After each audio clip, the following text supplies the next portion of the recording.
영국 빅토리아 여왕 시절에 뛰어난 주 정치인이 있었는데 한 사람은 해박한 지식이 있었고 그리고 웅변술 화려하게 대중을 매료시키고 수상이 되었던 사람인데 윌리엄 글래드스틴이고 또 한 사람은 문학가 출신의 수상이었던 벤자민 디즈렐리가 있습니다. 이 두 정치인과 따로따로 식사를 했던 어떤 여인이 있었어요. 그 여인에게 기자들이 물었습니다. 당신은 지금 두 정치 거물들과 따로 만나며 만찬을 나누고 어떤 걸 느끼셨냐? 그럴 때 이 질문에 여인이 대답하기를 이 두 분 모두 참 뛰어난 그런 화술가였고 정치인이었습니다. 저는 글래드스톤과 식사하면서 그가 참으로 훌륭하고 박식한 사람이라는 것을 알았습니다. 그러나 벤자민 디즈렐리와 식사하면서는 제가 충분히 매력이 있고 훌륭한 여인이라고 하는 자신감을 갖게 되었습니다. 이렇게 대답을 했다는 거죠. 두 사람 모두 뛰어난 화술가인데 한 사람은 저 사람이 참 박식한 사람이구나 말하는 사람이 그런 걸 느꼈다는 거고 또 하나는 그가 나를 띄워줘서 내가 참 매력적인 여인이구나 이런 자신감을 갖게 되었다는 거죠. 식사를 해야 한다면 둘 중에 누구와 식사를 하고 싶으십니까, 여러분? 자기를 자랑하는 것보다 상대방을 세워주고 인정해주는 사람에게 훨씬 더 끌리게 된다. 오늘 이 바울의 참된 자랑, 제 성경에 보니까 고린도후서 11장 16절 위에 바울의 참된 자랑이라고 이렇게 빨간 글씨로 되어 있어요. 바울의 참된 자랑. 그래서 오늘 주제는 자랑을 다루게 될 텐데 입만 열면 자랑하는 사람들의 심리가 있습니다. 이게 딱 보면서 저의 심리인가? 이런 생각이 들고 오늘 굉장히 따끔따끔한데 입만 열면 자랑하는 사람들의 부류에 속한다고 제 스스로 생각하기 때문에 여러 가지 이유가 있어요. 내가 낮은 평가를 받고 있을까 봐 불안한 심리가 있대요. 저를 봐도 그래요. 저 집사람이 맨날 저한테 하는 얘기입니다. 당신 잘났어. 잘났는데 잘난 사람이 잘난 척하면 무슨 열등감 있나? 이런 생각하게 돼. 지금 우리 장로님 안 계신데 우리 장로님이 초기에 저한테 그랬어요. 목사님 말끝마다 이 교회가 다가 아니다. 하나 싫어하는 교회 있으면 교인이 있으면 난 교회 떠난다. 이런 얘기를 몇 번 하시는 걸 들었는데 그건 협박도 아니고 자랑도 아닙니다. 저한테 그랬어요. 제가 그랬거든요. 진짜 처음엔 그랬던 것 같아요. 그럼 과도한 자신감에 진짜 나 싫어하면 저한테까지 얘기하지 말고 저희 집사람한테 얘기하세요. 그러면 전 그날로 짐 쌉니다. 처음엔 군목했고 선교사였던 그런 패기가 있었던 것 같아요. 그런 얘기를 했는데 어떤 장로님이 오셔서 목사님 그건 협박도 아니고 자랑도 아닙니다. 성도들이 교회 나가는 것과 담임 목사님이 강단에서 나가는 것 같냐. 그 자녀들에게 영적인 아버지가 목사님이신데 자꾸 나간다 이런 얘기를 하는 거 협박처럼 하면 엄마가 집 나간다는 얘기하고 똑같다. 그런 소리 듣기 싫다. 난 목사님 잘난 거 안다. 잘났으니까 원로 목사님이 데려다 놓으셨겠죠. 난 목사님을 모실 때 찬송을 했던 것은 이제 저 목사님이 나의 장례를 치러주겠구나 하는 마음 때문에 제가 목사님을 축복하며 청빙했습니다. 그러니 어디 가서 가위바위보에서 졌다는 말도 하지 마시고 너무 많은 얘기하지 마시고 다시 나간다는 얘기하지 마십시오. 누가 뭐라고 합니까? 제가 목사님한테 뭐라고 합니까? 싹싹 빌었습니다. 제가 그분한테. 내가 하는 것이 자랑이 아니라 경쟁사회에서 정보 제공이다. 이렇게 말하면서 자랑하는 사람들이 있어요. 짧은 시간에 내가 어떤 사람인가라고 하는 것을 어필해야 되기 때문에 그러니 나를 무시하지 마라. 심리적 선제 조치, 그런 심리적 선제 조치에서 자기를 과도하게 어필하는 입만 열면 자랑하는 사람들의 심리가 있어요. 이것도 충분히 이해가 돼요. 혹은 남들의 평가에 목매는 심리도 있죠. 내 가치를 다른 사람의 평가에 두는 낮은 자존심, 자격지심에 근거하는 거죠. 속으로 재발절인 것도 있을 수 있겠습니다. 자랑하는 사람의 마음속에는 다른 사람들 향해서 제발 내가 나를 평가하는 것처럼 보지 말아주어. 이런 심리가 있다는 거죠. 무언가를 자랑하고 싶어서 안달난 사람, 여럿이 대화를 하는 중에 아주 틈틈이 기회와 틈을 봐서 자기 자랑 자화자찬하는 사람들이 있어요. 그들의 입을 어떻게 막을 것인가? 이렇게 막으래요. 그렇구나. 근데 그걸 이야기하는 이유가 뭐야? 이렇게 대답하래요. 자랑하는 사람의 말이 끝나면 이렇게 반응하래요. 그가 당황할 가능성이 매우 높습니다. 예상치 못한 반응이기 때문에. 그리고 자기가 자랑한 목적을 대놓고 말하기 부끄러운 것도 있겠죠. 그럼 그가 이제 그냥 하는 말이지. 뭐 이렇게 얼버무릴 때. 또 상대방이 얼마 있지 않아서 또 같은 자랑을 하게 되면 또 같은 얘기를 하라는 거예요. 아, 그렇구나. 근데 그걸 지금 얘기하는 이유가 뭐야? 그 사람이 부끄러워하고 다시 자랑하는 것을 멈추면 이 사람의 자랑질은 경증입니다. 치유 가능해요. 치료가 가능한 수준입니다. 그러나 조금 더 넘어가서 사람들을 무시하거나 경멸하는 단계까지 가면 그 사람 조금 중증이죠. 다른 사람들이 나를 가리켜서 공주병 환자다, 왕자병 환자다 이렇게 말하는 걸 들었다면 정신 차려야 됩니다. 자기애성 성격장애 진단 받을 가능성이 굉장히 높아져요. 자랑에 관한 한 한마디로 정리합시다. 자랑하려면 돈 내놓고 하라. 자랑은 결핍에서 나온다. 시작. 자랑은 결핍에서 나오는 겁니다. 오늘 고린도서 11장은 10장에서 다룬 동일한 주제, 이 자랑이라고 하는 주제를 다루고 있어요. 사도 바울은 지금 고린도 교회 안에서 자신을 대적하는 자들에 대해서 말하고 있습니다. 바울의 대적자들은 자기 자신을 자랑해요. 자기 자신을 자랑하면서 동시에 바울을 폄하합니다. 그 고린도 교회 바울의 대적자들이 뭐라고 공격했는가? 바울이 그의 편지에서 자신의 심중을 정확하게 말하지 않는다. 고린도서 1장 13절 14절이죠. 바울의 편지가 신실하지 못하다. 모종의 저희가 숨겨져 있는 것이 분명하다.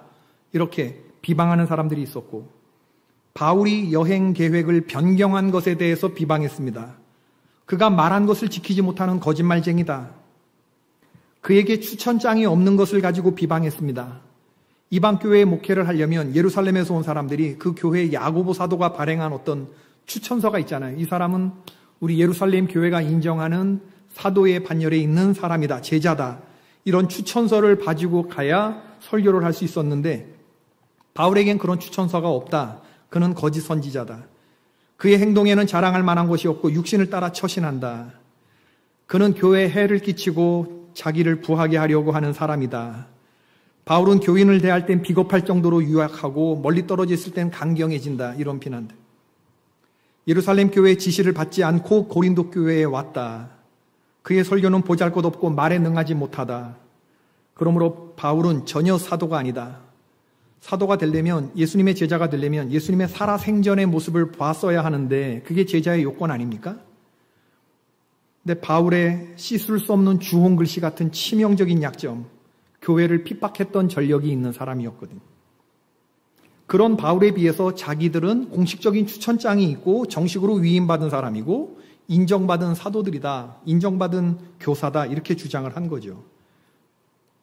여기에 대해서 바울이 자기 자신을 변호합니다. 사람들은 나를 향해서 거짓 사도, 괴휼의 역군, 비방자, 그렇게 말들을 하지만 오히려 그런 사람들이 거짓 사도고 그런 사람들이 광명으로 가장한 천사라는 표현을 쓰면서 아주 강경하게 대응하고 있죠. 내가 어떤 모양으로든 교회에 누를 끼치 않으려고 했던 내 진심을 너희가 모르느냐. 지금까지 조심해왔고 앞으로도 누를 끼치지 않을 것인데 내가 그리스도를 높이기 위해서 내 자신을 낮춘 건데 그게 나의 모자람으로 받아들여지는 건 무슨 연유냐. 거짓 사도들의 자기 자랑에 대해서 아주 환멸을 느낀 바울이 16절 이하에서 개인적인 명예회복 차원 이전에 복음을 수호하는 차원에서 아주 격렬한 어조로 자신을 변호하는 게 이 고린도서 11장 얘기입니다. 바울은 거짓 사도들이 자신을 비방하며 멋지게 꾸미고 자랑하는 거, 이게 하나님 앞에서 취할 태도가 아니며 전혀 자랑해서는 안 되는 것이지만 그 어리석은 것을 나도 한번 그럼 자랑해 보리라. 그건 자랑을 위한 자랑이 아니라 자랑거리가 되지 않는 자랑이라는 것을 내가 증명해 보이리라. 아드 호미넴이라고 하는 전문 기법인데 상대방의 어리석은 방법을 그대로 똑같이 따라함으로써 상대방의 어리석음을 깨우쳐 주려고 하는 이런 방식을 오늘 취하고 있는 거죠. 편지에서. 그랬어요. 아유, 그러셨어요. 이런 거. 상대방이 이렇게 저렇게 했다 그러면 아유, 그러셨어요. 상대방이 하는 거가 똑같이 아드 호미넴. 원컨대 너희는 나의 종 어리석은 것을 용납하라. 아유, 그러셨어요. 당신이 그러셨어요. 아유, 나도 그랬네요. 이런 거. 어우, 당신이 그래요. 아우, 나도 그러네. 뭐 이런. 어리석은 표정과 이런 거 똑같이 따라하면서 상대방이 지금 내가 잘못 얘기하고 있구나 이걸 스스로 깨우치게 하는 기법. 내가 다시 말하노니 누구든지 나를 어리석은 자로 여기지 말라. 만일 그러하더라도 나로 조금 자랑하게 어리석은 자로 받으라. 내가 말하는 것은 주를 따라 하는 말이 아니요 오직 어리석은 자와 같이 기탄 없이 자랑하노라. 바울이 사도권에 대한 공격을 받을 때마다 이런 말을 했습니다. 이제부터 내가 하는 말은 정상적인 말이 아니라 다 어리석은 말이다. 쓸데없는 말이다.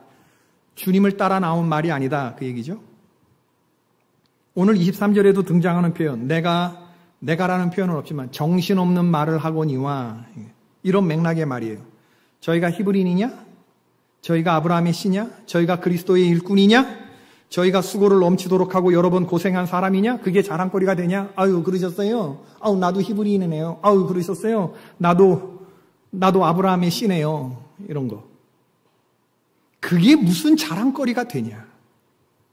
그게 자랑거리라면 나는 너희들보다 더한 자랑이 있다. 어떻게 자랑이 자기 자신에게만 그칠 수가 있느냐? 더 나아가서 진리 되신 예수 그리스도를 자랑하는 데까지 나가야지. 그런 자랑이 있어? 히브리인 중에 히브리인이고 아브라함의 씨고 그리스도의 일꾼이고 수고를 넘치도록 하고 그런 사람이야? 그런 세상적으로 훌륭한 스펙이 있는데 왜 주님을 위한 복음을 전하지? 그건 주님이 영광스러움을 받으셔야 되기 때문이라고. 내 자랑에서 끝나는 게 아니라 예수 그리스도를 자랑하는 데까지 나가야 되는데 거기까지 안 나가고 내 자랑에서 끝이면 이게 무슨 자랑거리가 되느냐. 바울이 지금 그걸 아드 호미넨 기법으로 얘기를 하는 거죠. 자화자찬하는 사람들의 특징은 자기를 포장한다는 겁니다. 포장에 목을 매는 사람들이 있어요. 내용물을 잘 전달하기 위해서 좋은 내용물은 좋은 포장지에 담겨야 한다. 누가 뭐라고 하겠습니까? 문제는 내용물이 변변치 않을 때 내용물을 감추기 위해서 하는 포장. 그건 문제가 있는 거죠. 명품 옷에 매달리는 사람들이 있습니다. 그러나 옷보다 더 명품인 사람들이 있죠. 내면이 허하면 허한 사람들이 오히려 더 외면을 가꾸는데 시간을 쓰고 에너지를 쓰고 돈을 쓰죠. 예루살렘 교회의 추천장이 중요합니까? 하나님으로부터 받은 소명이 더 중요합니까? 외면이 중요합니까? 내면이 중요합니까? 바울이 지금 내면이 더 중요하다라는 말을 하는 거예요. 정말 있어야 할 예수 그리스도라고 하는 자랑거리 보배가 여러분들 마음속에 있느냐? 오늘날 자기를 사람들이 왜 포장하냐? 사람들이 그 내면을 알아보지 못하기 때문에 그렇습니다. 자기를 포장하는 사람들이 많고 그 포장지에 속는 사람들은 더 많고 사람들은 중심을 본다고 하면서도 이상하게 외모를 봐요. 바울이 거기에 대해서 말합니다. 사탄도 자기를 광명의 천사로 가장하나니 사탄의 일꾼들도 자기를 의의 일꾼으로 가장하는 것이 또한 대단한 일이 아니다. 그들의 마지막은 그 행위대로 될 것이다. 오늘 14절 15절에 그런 말을 하죠.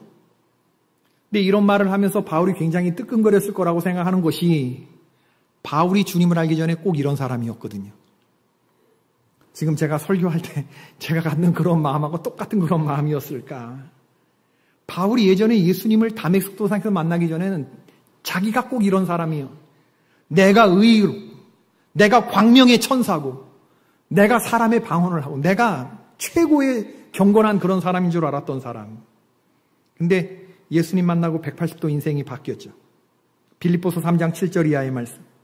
무엇이든지 내게 유익하던 것을 내가 그리스도를 위하여 다 해로 여길 뿐더러 또한 모든 것을 해로 여김은 내 주 그리스도 예수를 아는 지식이 가장 고상하기 때문이라.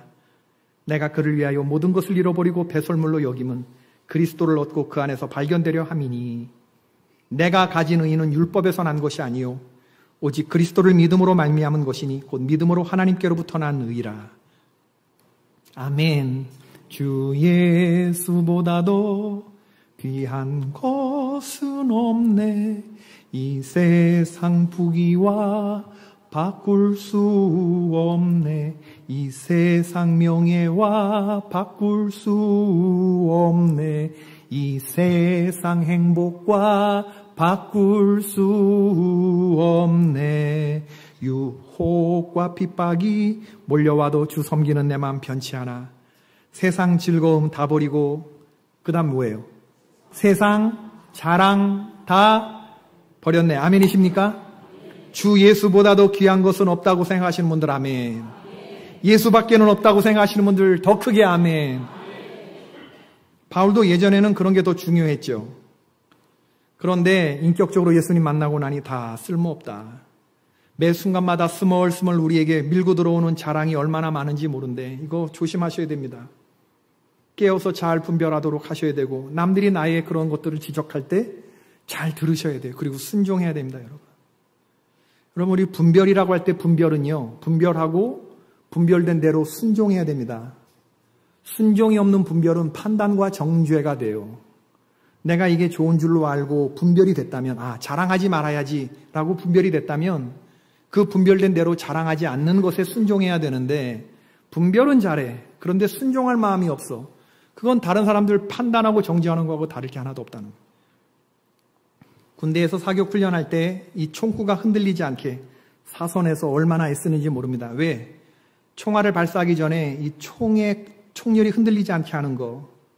이거 흔들리기 시작하면 타겟에 맞을 때 관역에서 얼마나 멀어지는지 몰라요. 제가 무슨 얘기를 하려고 그러냐면 바로 이런 것들이 나에서부터 영적으로 훈련이 되지 못하면 내 다음 때 또 그 다음 때에 가다 보면 완전히 관역에서 멀어진 그런 사람들이 되고 만다니까. 내가 먼저 흔들리지 않는 그런 분별이 될 수 있어야 되는 거예요. 그래야 우리의 자손들이 엉망진창이 되지 않습니다. 우리의 자랑은 예수 그리스도 한 분으로 족합니다. 주님이 나를 붙들어 주셔야만 내가 흔들리지 않습니다. 나머지는 은혜로 주어지는 거고 내가 나를 자랑할 땐 흔들리게 되는 거예요. 나는 유대인으로 길리기아 다소에서 났고 이성에서 자라 가말리엘의 문화에서 우리 조상들의 엄한 교훈을 받았고 오늘 너희 모든 사람처럼 하나님에 대하여 열심히 있는 자라 이 사도행전에서 말했던 거고 빌립보서 3장 5절 이하 나는 8일 만에 할례를 받고 이스라엘 족속이요 베냐민 지파요 히브리인 중에 히브리인이요 율법으로는 바리새인이요 열심으로는 교회를 박해하고 율법으로는 흠이 없는 자라. 이런 대놓고 하는 자랑은 자기 스펙 자랑하는 거니까 조금 재수 없이 들릴 수 있어요. 재수 없는 자랑. 이런 건 명백히 헛된 자랑이라고 볼 수 있는데 그 다음에 하는 자랑이 있거든요. 바울의 복음 전도의 길에서 경험한 자랑이 있어요. 바울이 그런 자랑조차도 하지 않는다고 하는데 그게 뭐냐? 그들이 그리스도의 일꾼이냐? 정신없는 말을 하거니와 나는 더욱 그러하다. 내가 수고를 넘치도록 하고 갇히기도 하고 더 많이 하고 매도 수없이 맞고 여러 번 죽을 뻔하여 유대인들에게 40에 하나 감한매를 5번 맞았고 3번 태장으로 맞고 돌로 맞고 강의 위협과 바다의 위협과 광야의 위협과 거짓 형제의 위협과 수고하고 애쓰고 여러 번 자지 못하고 줄이며 목마르고 여러 번 굶고 춥고 헐벗었노라. 이런 자랑들은 재수없는 자랑이 아니잖아요. 이건 듣기에 따라서는 간증일 수 있잖아요. 간증. 이건 나누면 은혜가 될 수 있는 그런 자랑인데 굳이 이것까지? 라고 생각할 때 굳이 이것까지. 바울은 이런 것까지 다 자랑이라고 봤다는 거죠. 간증처럼 들리기도 할 은혜가 이런 얘기를 하면 성도들이 은혜 받겠다라고 할 만한 나의 자랑. 이거 훈장 같은 거잖아요. 주님께 붙들린 자랑. 이런 것까지 자랑이라고 생각한 거죠. 주께서 나를 존귀한 자리에 복음 증거자로 세워주신 것은 비방자요, 박해자요, 폭행자였던 나를 세워주신 것은 너 예수 그리스도의 증인이 되라고 하시는 주님의 뜻이다.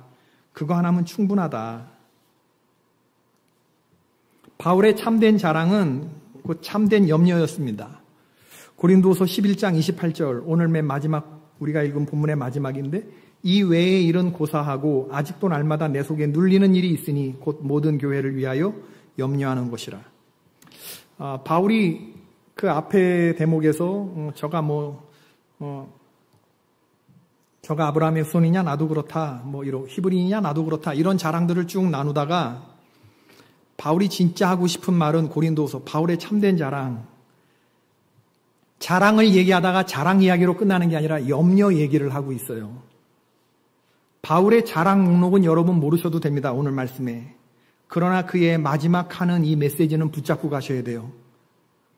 바울의 마지막 이야기는 자기 자랑이 아니라 나의 염려를 말하고 있는 겁니다. 자랑하고 염려는 다르잖아요. 이 외의 일은 고사하고 이렇게 말하는. 나에게는 교회를 생각하는 이 마음의 눌림이 있다. 이 마음의 눌림. 날마다 내 속에 눌리는 일이 있다. 저는 이 마음의 눌림이 예수님의 교회를 향한 그런 마음이라고 믿어요. 예수님과 똑같은 마음입니다. 예수님이 하늘보좌를 버리고 이 땅 가운데 종의 형체를 입고 오신 이유가 뭐냐? 죄 가운데 건져주지 않으면 죽을 수밖에 없는 그런 죄인들, 그들에 대한 안타까움과 염려 때문에 마음에 눌림이 있으셔서 성육신 하신 거 아닙니까? 하늘 아버지의 뜻은 이 세상 모든 당신의 형상대로 지음받은 사람들이 다 하나도 놓침없이 다 구원받는 건데 누가 나를 위하여 갈고 저들을 위하여. 예수님이 나를 보내소서 하고 말씀이 육신이 되어 이 땅 가운데 온 건데 그런 자기를 몰라주는 적대자들을 향해서 예수님, 너네 내가 누군지 알아? 하늘로부터 내려온 내가 그리스도다! 이렇게 떠드는 사이비 이단이 얼마나 많습니까? 대한민국에 내가 재림 예수 그리스도라고 말하는 사람들이 48명 있다는데 48명? 내가 재림주라고 말하는 사람. 사탄 마귀가 광야에서 예수님의 무엇을 시험했다고 생각하세요? 네가 만일 하나님의 아들이거든, 네가 만일 하나님의 아들이거든 자랑해봐라, 자랑해봐라. 이 돌들로 떡덩이가 되게 해라. 뛰어내려봐라. 하나님이 그의 사자들을 명하여 너를 받들어 발이 돌에 부딪히지 않게 하시리로다. 첫 번째 시험과 두 번째 시험은 자랑질을 충동하는 시험이에요. 네가 하나님의 아들이거든. 너 안에 그런 마음이 있잖아. 한번 뽐띠 있게 보여주고 싶은 마음이 있잖아. 근데 예수님이 이 자랑 시험에 첫째, 둘째 걸려들지 않자 세 번째는 아주 야하게 본색을 드러내며 했던 거. 마귀가 또 그를 데리고 지극히 높은 산으로 가서 천하만국과 그 영광을 보여 이르되 만일 내게 엎드려 경배하면 이 모든 것을 너에게 주리라 했을 때 예수님이 하신 말씀 뭡니까? 우리 다 같이 읽어보십시다. 시작. 사탄아 물러가라. 기록되었으되 주 너의 하나님께 경배하고 다만 그를 섬기라 하였느니라. 예수님의 가장 큰 자랑은 죄인들을 위해 십자가 지는 거, 아버지의 뜻을 이루어 드리는 거. 이게 예수님이 공생의 3년 동안에 33년의 짧은 인생을 마치면서 살려고 했던 그 주님의 단 하나의 자랑이었습니다. 그리고 이 일을 이루기 위해서 젊고 단단하신 예수님, 땀이 땅에 떨어지는 핏방울처럼 기도하시는 시간을 거치셨습니다. 죽음을 결심하는 이 예수님의 겸손은 그냥 발휘된 것이 아니다, 그 얘기를 하는 거죠. 뼈아픈 자기 부정의 시간과 생명을 드리는 결단이 있었기 때문인 거죠. 요한복음 17장 1절에 보세요. 아버지여 때가 이르러 싸우니 아들을 영화롭게 하사 아들로 아버지를 영화롭게 하게 하옵소서. 예수님의 대제사장의 기도가 굉장히 요한복음 17장 전체에 이어지는데 그 첫째 절 1절에 예수님의 기도가 참 장엄하게 느껴지는 건 뭐냐면 나의 삶과 나의 생명이 하나님을 영화롭게 하는 일을, 하나님을 영화롭게 하는 일이 되게 하옵소서라고 기도해요. 여러분, 이건 가장 값진 인생을 살았던 사람의 기도입니다. 그저 우리 삶이 하나님의 명성에 누를 끼치지 않을 정도, 이런 기도를 드리는 사람들 덜어 있을 수 있겠어요. 주여 내 삶이 하나님 그저 실망시키지 않는 그런 정도, 주여 그저 내가 그냥 평타 치는 삶 되게 하여 주옵소서. 과하지도 않고 모자라지도 않고 대충 주님 난 그렇게 살겠습니다 이렇게 하는 그런 기도 드리는 사람이 얼마나 많아요. 그런데 예수님의 돌아가시기 직전에 한 인간이 살아낼 수 있는 최고 난이도의 삶을 단적으로 보여주는 기도가 뭐냐? 아버지 나를 영화롭게 해주십시오. 그리고 나의 삶이 하나님을 영화롭게, 이건 실망시키거나 부끄럽게 하는 정도가 아니라 영광이라고 하는 단어를 쓰고 있어요. 내 삶이 하나님께 온전히 영광이 되게 하여 주십시오. 이런 장엄한 기도. 나는 이 땅에 온 하나님의 아들이다. 이렇게 떠드는 사이비 이단들의 기도가 아니라 하나님 앞에서 단둘이 내가 하나님을 알고 하나님도 나를 아시고 그 최후의 청중, 최고의 청중, 유일한 청중 앞에서 드린 그 진실한 기도의 첫 마디가 뭐냐? 아버지 나를 영화롭게 해달라고. 내가 이 십자가를 피하지 않고 잘 죽음으로 나의 삶이 하나님께 온전히 이루어드리는 마지막 구원의 완성이 되게 하여 주옵소서. 그러나 내 마음이 심히 죽게 되었나이다. 그런 마음이 바탕 가운데 있는 거예요, 여러분. 말씀을 맺겠습니다. 오늘 말씀의 결론이에요. 갈라디아서 6장 14절. 이런 건 외워줘야 되지. 그러나 내게는 우리 구주 예수 그리스도의 십자가 외에 결코 자랑할 것이 없으니 그리스도로 말미암아 세상이 나를 대하여 십자가에 못 박히고 내가 또한 세상을 대하여 그러하니라. 자랑에 대해서는 완전히 죽은 자로 여기고 시작하는 거죠. 여러분, 우리가 예수 그리스도의 십자가만을 자랑해야 그 다음에 하나님이 저와 여러분을 자랑해 주십니다. 착하고 충성된 종아 잘하였다 할 내가 예수 그리스도의 십자가를 자랑할 때만이. 사람들이 자랑할 시간에 우리는 염려합시다. 자랑 이야기를 하던 사도 바울이 이 외의 일은 고사하고 라고 말하잖아요. 이게 확 뒤집는 얘기인데 자랑 얘기를 한참 하고 난 다음에 이 외의 일은 고사라는 말이 어떤 일에 대한 판단과 결정과 처분 따위를 배제하거나 접어둔다 그런 얘기잖아요. 지금까지 했던 얘기들은 다 고사하고 그건 다 그냥 이 외의 일이야. 이 외의 일이야. 자랑하고 이러는 건 중요한 일이 아니에요. 이 외의 일은 다 고사하고 내 마음에 눌리는 게 있다. 우리 자랑 얘기 그만하고 마음에 눌리는 거 얘기해보자. 나에게 그런 게 있기 때문에. 지금 자랑할 얘기할 시간이 아니야. 지금은 염려할 시간이야. 다른 거 다 떠나서 지금 나에게 제일 묵직한 것이 남아있다. 자랑하고 자랑하지 않고 하는 자랑 이야기들은 실상 사도 바울에게는 그냥 다 이외의 일이에요. 말하고 싶지 않은 주제인데 저들이 떠들으니까 그냥 어떻게 말을 섞은 것뿐이지 진짜 내가 마음에 갖고 있는 것은 이 외의 일은 고사하고 내 마음에 눌리는 근심이 있다. 그 근심은 뭐냐? 고린도서로 말하자면 누가 교회를 떠났다거나 교회에 분파가 생겼다거나 바울파, 베드로파, 아볼로파, 게바 뭐 이런 거 있잖아요. 그리스도파. 그랬을 때 마음에 얼마나 근심이 있어요. 어떤 성도가 실족했다는 소식을 들었을 때, 거짓 교사들이 들어와 믿음이 연약한 형제를 혼란케 했다는 소식을 들었을 때, 그때 사도 바울의 마음속에 눌림과 근심이 있었다는 거죠. 여러분, 이 마음의 눌림이 우리를 기도의 자리로 인도합니다. 이 마음의 눌림은 하나님이 우리에게 주시는 마음이고, 이 눌림이 사명이고, 이 눌림이 기도의 시작이죠. 기도의 눌림이라고 말할 때 그것은 사도 바울이 쓴 말입니다. 내 마음에 눌림이 있다. 답답하고 컬컬한 게 있는 거예요. 자랑 얘기 막 하는데 대꾸 안 할 수는 없고, 대꾸 안 하면 내가 똑같은 놈이 되고 사실이 돼버리니까. 그러나 말을 섞고 날 좀 어리석게 그냥 뭐 좀 변명도 해보고 변호도 해보고 하지만 그 외의 일은 주님 앞에서 사실 다 쓸데없는 일이고, 이 외의 일은 고사하고 내 마음에 눌리는 진짜로 우리 얘기해보자. 진짜 내 마음은 무엇으로 가득 차 있는가? 돈 자랑하려면 돈 내고 하라고 했는데, 마음에 눌림이 있으신 분들, 입 열면 교회를 염려하고 새가족을 염려하고 교회의 여러 입 여러 마음으로 나뉘어진 것에 대해서 아파하고, 믿음이 연약한 형제들이 교회를 떠나는 것에 대해서 진실로 아파하고 통회하는 그런 마음의 눌림을 이야기하는 사람들이 있으면 밥 사줘야 됩니다. 자랑은 어떻게 하라고요? 돈 내놓고 하자, 이제부터는. 그러나 마음의 눌림이 있는, 마음의 눌림을 이야기하는 성도는 어떻게 하자고? 밥 사주자. 그건 정말 예수 그리스도의 마음을 품은 사람 아닙니까? 말씀 부흥회를 앞두고, 또 10월 달에 새생명 축제를 앞두고, 또 오늘 이렇게 연휴에 계속되는 중에 우리가 오늘 금요일에 나와서 기도하는 거, 주님의 마음의 눌림이, 주님이 주시는 마음의 눌림이 있어서이기를 축원합니다. 마음의 눌림이 있으십니까? 세상적인 허탄한 게 아니라 주님이 기뻐하실 만한 마음의 눌림, 이 외의 일은 고사하고 가장 주님이 기뻐하실 만한 일에 내가 포커스하는 거, 집중하는 거. 새벽마다 로마서를 묵상하고 있는데 바울이 로마교회 성도들에게 당부하는 로마서 15장, 우리가 로마서 15장 오늘 봤지만 로마서 15장 1절에 뭡니까? 한 마음과 한 입이 되라. 그리고 너희들은 서로 받으라. 1절부터 6절까지 서로 받으라. 너희는 서로 용납하라. 그 얘기를 지금 고린도 교회에 해주고 싶은 거예요, 바울이. 한 마음 한 입을 얘기할 때는 이미 그 전제된 얘기 뭐냐면, 너희 교회는 여러 마음 여러 입이구나.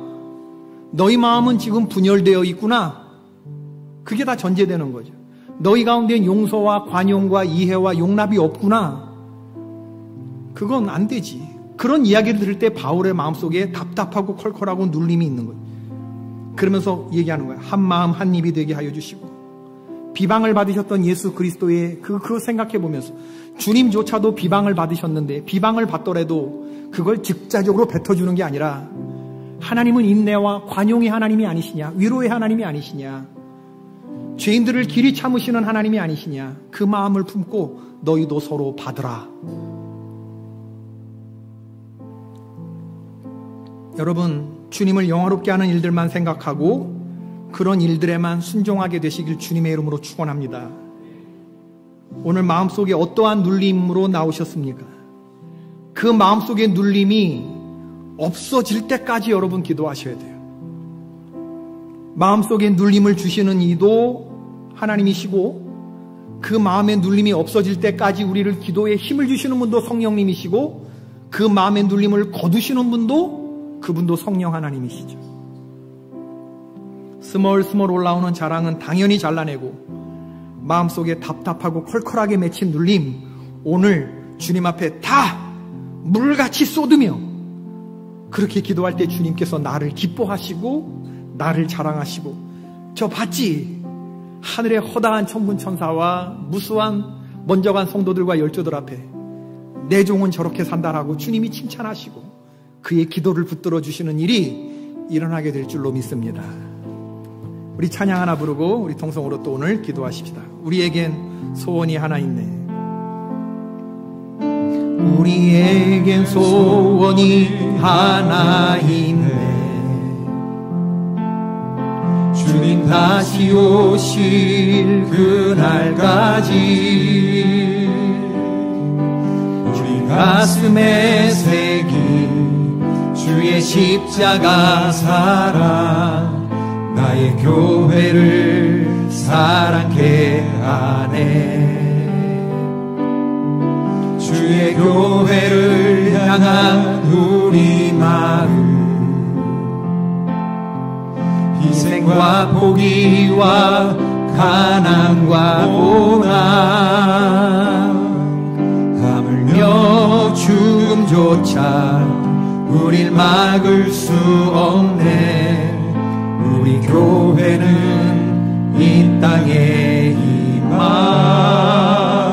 교회를 교회되게 예배되게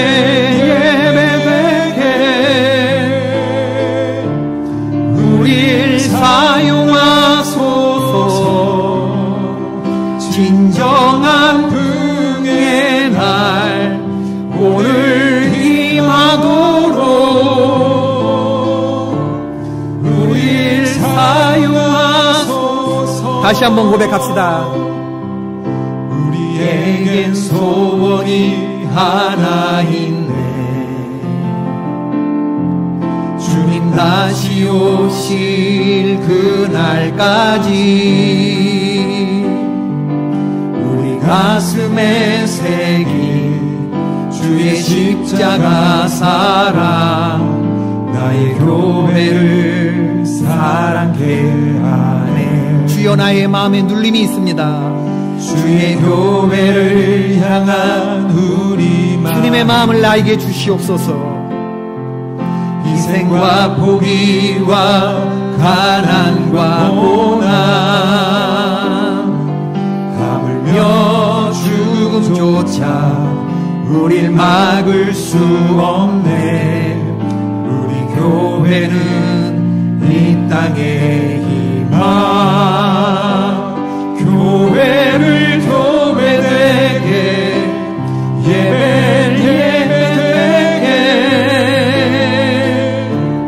우릴 사용하소서.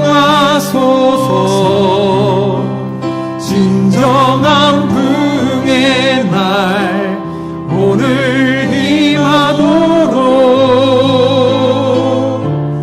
우릴 사용하소서.